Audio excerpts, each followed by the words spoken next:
Hi, I'm Matthew Craig and you're watching The Market Bull. And joining me online today is the CEO of Alligator Energy, Andrea Marsland-Smith. Thanks for joining us, Andrea. Thanks, Matthew. Just firstly, could you give us a brief overview of Alligator's story and its flagship Samphire Uranium Project? Yeah. Well, look, Alligator started back in 2007, listing on the ASX with a suite of Northern Territory tenements looking for uranium. We explored those for a number of years, and in 2020 they realised that we needed to diversify, and we acquired the Samphire Uranium Project in 2020.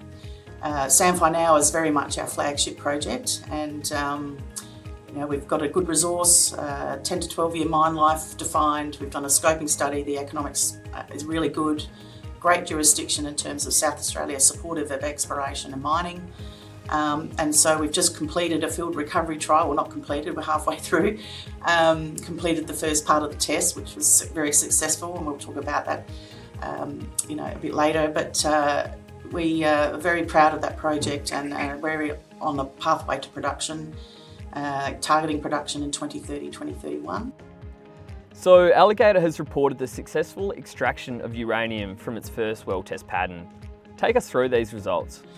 Yeah, so the field recovery trial is a key step in de-risking the project going forward, and it's a key step that most ISR operators have to undertake before they go into a mining lease application and progress the project. And the key aim of that is to understand how uranium leaches from the ground. You can do as many lab tests as you like, but rubber hits the road when you actually put in wells and start trying to recover uranium from a well field.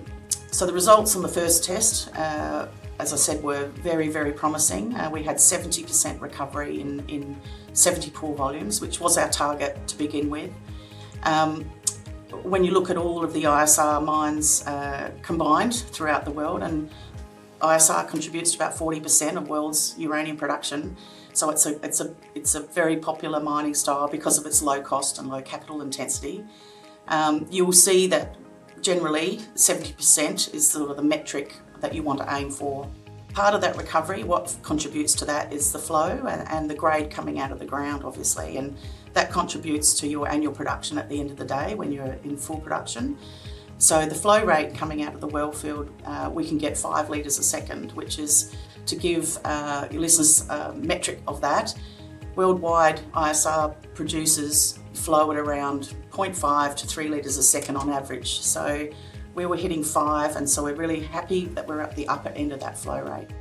Grade also, our peers worldwide, grade will vary between 30 ppm to say 120 ppm on average. And the grade coming out of our wells were hitting 115 ppm on average. We did get peaks of 250 ppm, but it's that average grade that you look for. So we're again at the upper end of that recovery.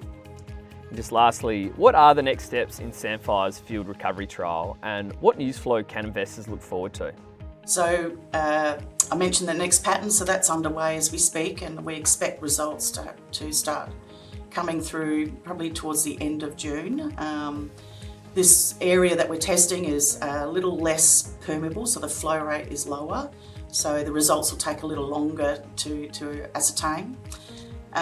So we will be releasing the results of that, and we're targeting the first half of next year to complete that BFS. As I said, we're targeting production in around 2030, 2031. In order to get there, we also have to do a mining lease application, and that's underway also. So we've had to do 3 years of approvals to get to the field recovery trial stage, and that is, in essence, is like a mini mining lease application. So we're looking forward to getting in and aggressively drilling, and so there'll be an array of news flow coming through from that. Thanks for your time today, Andrea, and best of luck with the next steps at Samphire. Great, thanks Matthew.